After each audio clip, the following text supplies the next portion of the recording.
On this Friday night, escaping erupting infernos. Wildfires spark a critical situation in BC and the Northwest Territories. People were crying. We may have another scary night tonight, and it's going to look worse than you ever expected. The homes lost, the tens of thousands of people ordered out before it's too late. The exodus from Yellowknife and the exploding flames in Kelowna. Our reporters are on the ground as evacuees seek shelter. And helping hands. The Canadians doing what Canadians do best. You got your snack and your water? Safe travels. Global National with Farah Nasser. Good evening and thanks for joining us. We have special coverage tonight of the fast-moving and unpredictable wildfires that are ravaging two parts of our country tonight. Canadians from British Columbia's Okanagan area and the Northwest Territories united by fear and uncertainty this evening, worrying, waiting, and watching flames threaten their homes and their livelihoods. This has been a Canadian wildfire season unlike any other, and these next 24 hours are expected to be the most challenging yet. The situation in both areas is changing by the minute. We'll have more on the exodus from Yellowknife shortly, but first, residents of Kelowna are no strangers to wildfires, but even seasoned fire officials say this is unlike anything they've ever experienced. In 24 hours, the McDougall Creek wildfire exploded in size, growing to more than 68 square kilometers. A significant number of homes destroyed overnight. Thousands of people are under evacuation orders. One firefighter described his experience on the ground as 100 years of firefighting in one night. And crews are bracing for more. We're going to prepare that it will be worse, and we ask the public to do the same. Don't panic. Be ready. We may have another scary night tonight. People are going to see that glow again, and it's going to look worse than you ever expected. And that's describing just one of the many blazes burning in BC. Jules Knox is in West Kelowna outside the Fire Command Center there. Jules, what's the situation right now?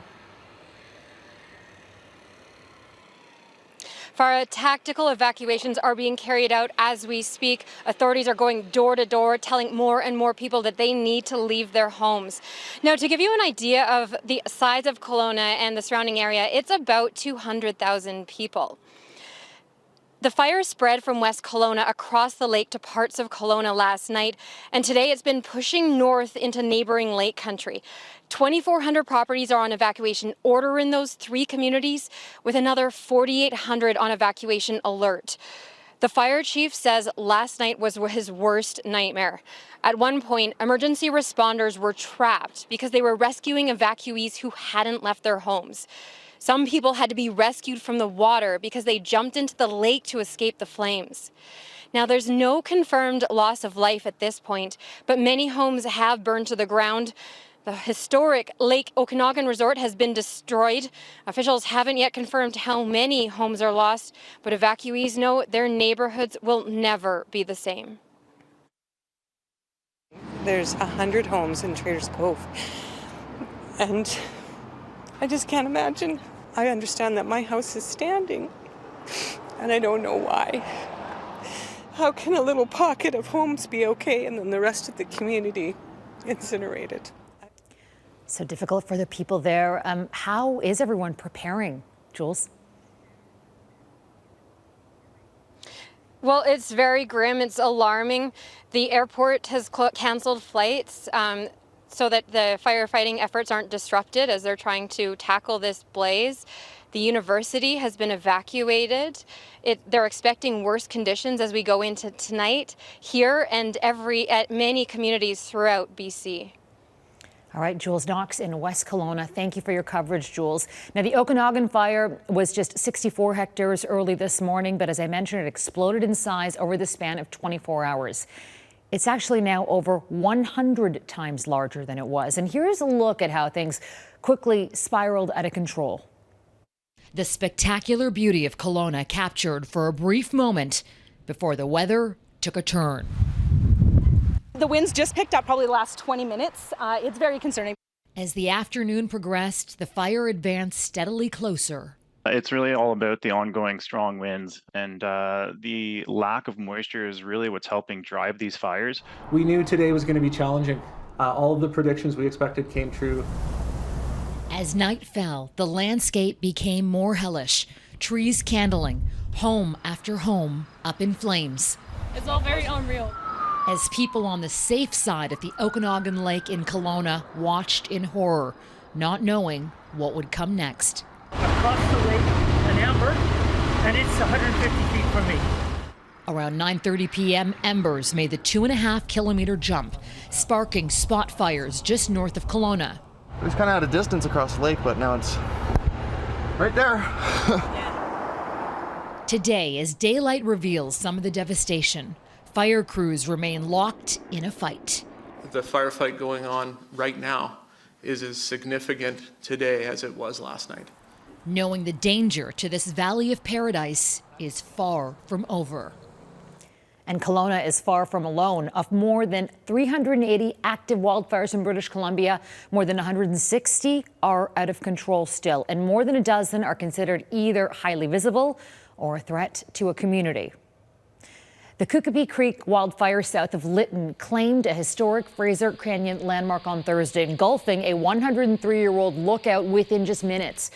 It's also placed the village of Lytton under an evacuation alert, shutting down part of the Trans-Canada Highway just 2 years after a massive wildfire devastated the community. Further south, a wildfire west of Caramios has grown. It now covers some 220 square kilometers with dozens of properties under evacuation orders. To the north, evacuations are underway near Kamloops, where the lower East Adams Lake fire is continuing to spread despite suppression efforts. Global News meteorologist Kristi Gordon joins us now with a look at what's ahead for BC. Kristi, what does the next 24 hours look like? Well, the winds in the area have been relentless throughout the day. The cold front, though, finally pushed through the region today. But in behind a cold front is sometimes where we get the strongest northwest flow. And that's what they've been experiencing. Gusts ranging from 30 to 50 kilometers an hour. And it's right during the afternoon, evening hours where the relative humidity is very low. And that means that the fire movement and behavior can be very aggressive with it being so dry and windy. Here's a look. So a northwest flow for the West Kelowna area means that it pushes the fire more towards structures and the highway. Now, as we head through the late evening and overnight hours, we are going to see the winds come down a little bit and move to be more of a northerly flow across the region. So hopefully that's some good news for the area. And when we pull out and look at the larger picture, it's a very similar plan for all fires across the southern portions of the province, where a strong northwest flow will continue this evening before easing overnight. However, looking into tomorrow, although we are going to see it light overnight, the winds that is, we are expecting it to pick up once again tomorrow afternoon. Back to you. Okay, Kristi, thank you for that.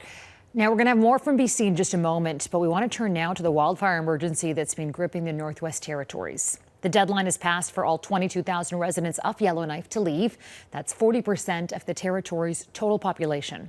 The capital city, well, it looks more like a ghost town. The large wildfire burning west of Yellowknife is getting closer, and residents from there have gone to BC, Alberta, and tonight we're hearing Manitoba as well. There's only one 2-lane highway out of Yellowknife, and the first stop for many evacuees is Fort Providence. That's about 3.5 hours drive, where an evacuation shelter has been set up as well as hotels. Tonight, the Prime Minister is expected to be in Edmonton to visit some evacuees that have been forced from their homes. Our Jayme Doll was in Yellowknife today. She was talking to some of the last people in the city before she as well hit the road to Fort Providence like so many others. Well, we are at the airport in the final moments before everyone has been requested, urged to leave the city of Yellowknife. A lot of people spent the morning shivering in the cold, still waiting in that registration line, trying to secure a seat on a charter plane out of here. The territory says it will continue to fly planes out of this capital northern city with residents on board for as long as it possibly can, even into the weekend if needed. It has been an exhausting ordeal for so many people trying to navigate this crisis with their children and their pets and their belongings in tow. I'm glad to be out of here, smoke all over yesterday. We were there for 8 hours in the line, and then we were told to go home. And today also we have been here since 5:30 a.m. in the morning. It's a very complicated situation. I'd rather be home fighting with everybody with the fire and being volunteering and stuff. But my children need me. This small airport operating double the amount of flights than it normally does, going 24/7, and it's doing it with a skeleton staff. Employees have been acting as security guards, baggage handlers. The heaviness undeniable. You know, a lot of them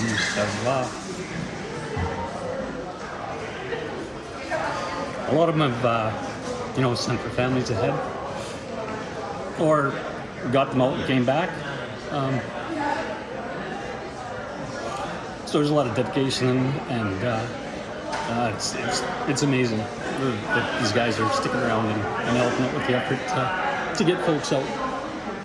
As people flee, crews fight, setting up sprinklers on the perimeter.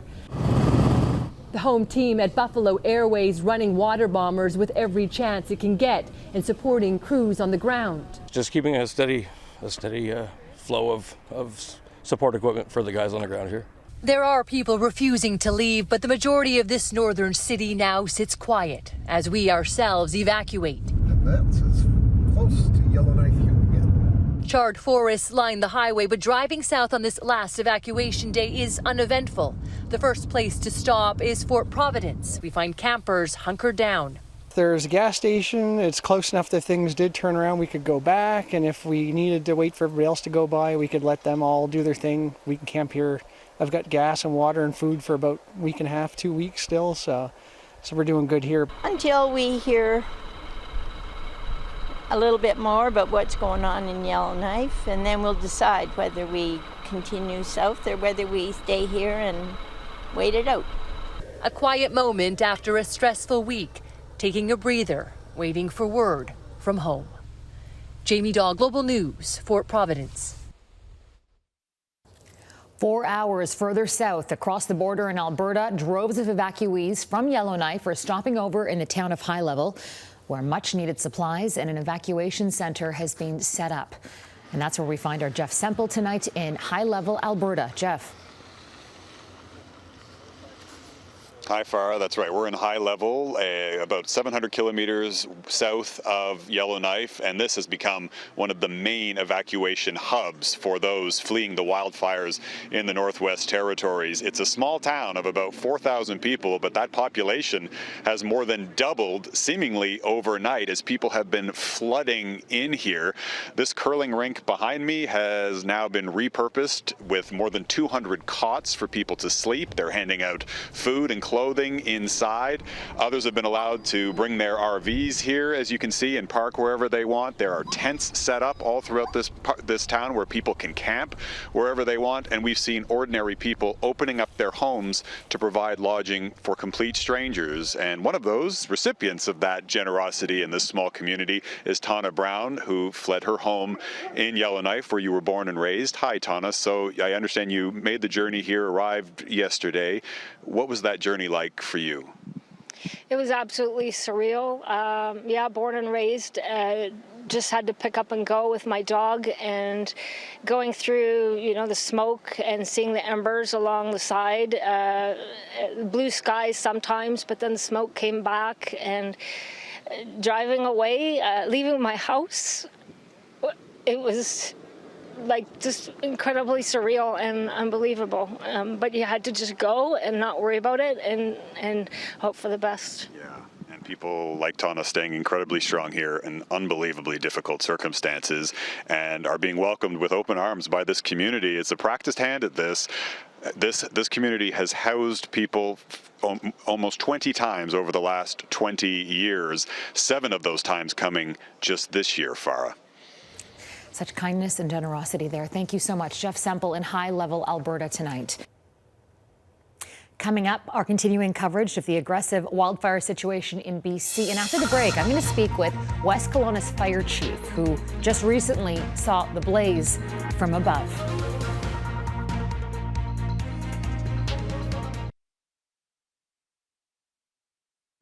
The wildfire situation in BC's Okanagan Valley continues to develop. Last night, it spread from West Kelowna to Kelowna, and then today it pushed north into Lake Country. Joining us now is West Kelowna Fire Chief Jason Brolund. Jason, thanks for joining us. You surveyed the damage from the air recently. What did you see? It was awe-inspiring. to see a fire behave the way that it did, and then to see it from above. But to see the loss was gut-wrenching. Our hearts go out to the people who are affected, and we are doing our best to try and let people know. But unfortunately, we're still fighting this fire, and our resources are dedicated there. You mentioned that some firefighters were trapped last night, helping people who didn't want to get out. Talk to us about what happened. Yeah, we had issued an evacuation alert early in the day, which is us warning people that they may need to leave, and they may need to leave on short notice.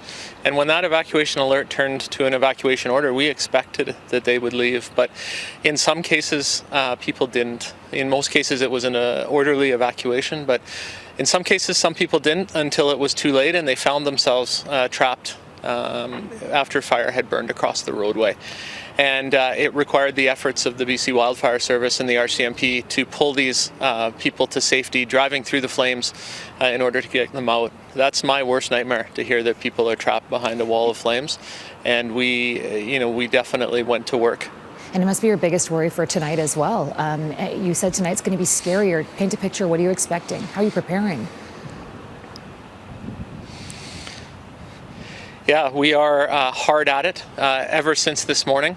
We were dug in, fighting fires in neighborhoods, in people's backyards, saving their homes because of a well-placed drop from a helicopter provided by the BC Wildfire Service, or from firefighters being in the right place at the right time and putting out an amber on a roof. Tonight's going to be more of the same, house to house, door to door firefighting, driven by the wind, and the success relies on the hard work of all of the firefighters on the ground. Chief Jason Brolund, we are with you. We're thinking about you and rooting for you and your team. Thank you. Still ahead, I speak with former Chief of the Defence Staff Tom Lawson about the challenges of Yellowknife's wildfire evacuation.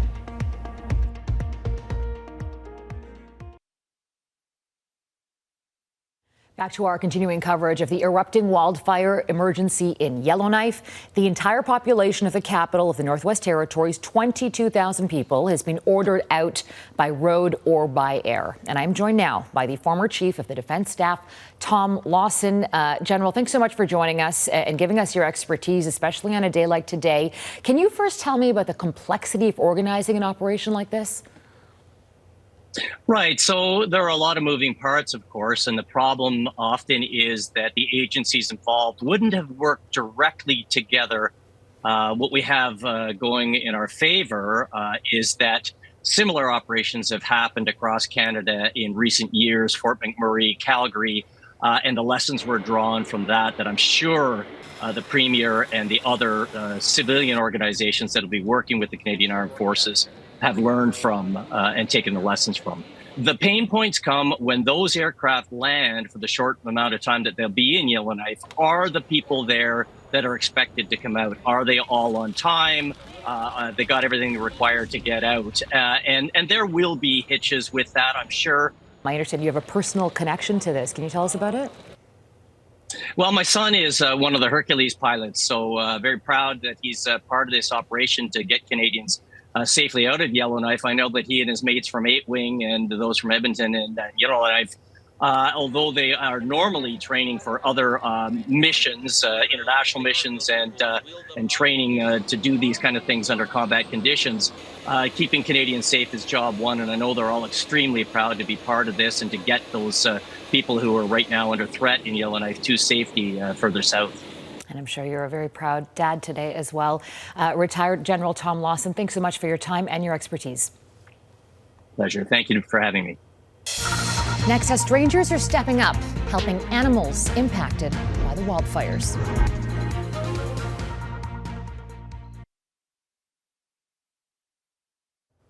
As thousands flee for safety, the need for shelter, food, and fuel is great.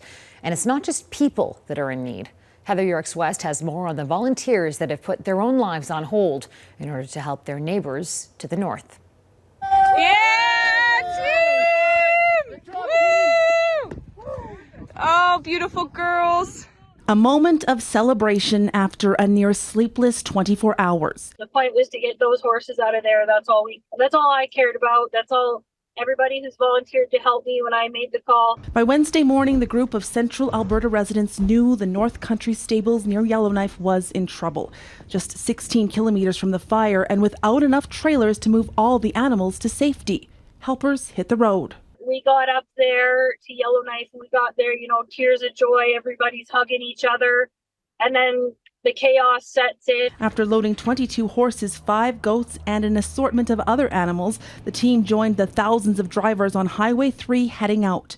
But along the way, they found other helpers too. Would you like some water? Yeah.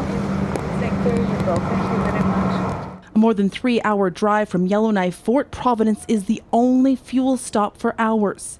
As evacuees wait, volunteers have been delivering food and other supplies. Some people were crying because they were so thankful that somebody's here. I guess that's what it is, but we just want to help. Well, it's good, that means the community come together as one, regardless of what happens, We're there for each other, and that's important. And there's more help headed their way. We're loading up our trucks and we're heading north. This Salvation Army team from Edmonton bringing badly needed support to the first responders in Yellowknife who've stayed behind. Because with more difficult days to come, the helpers need help too. Heather, Yourex-West, Global News. And that's Global National for this Friday night. I'm Farah Nasser, and we leave you tonight with more scenes from the wildfires in BC's Okanagan area and the Northwest Territories. For those of you watching us who have been impacted by the wildfires, you're in our thoughts. Take good care of yourselves and take care of each other. Good night.